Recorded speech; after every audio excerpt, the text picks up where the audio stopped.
Hello at welcome back sa aking channel. Si Yasmin Curdy, isang sikat na artista, ay nagbahagi ng isang video kung saan ay nagulat ng hindi akalaing gamitin ng ice cream vendor sa Dubai ang Turkish ice cream trick sa kanya. Dahil umano sa init ng panahon ay napibili siya ng ice cream.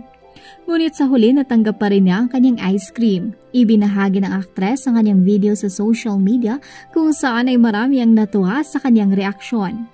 Komento ng marami na sana ay mas marami pa siyang masasarap na karanasan sa Dubai.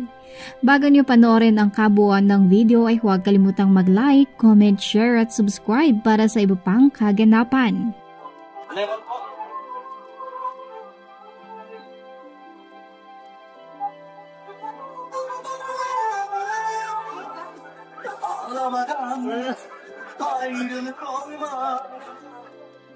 Hatıralar sorma. Allah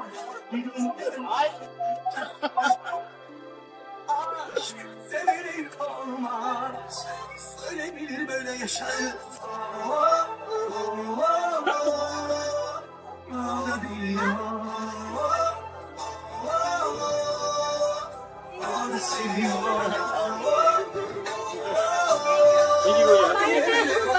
Okay lang, okay.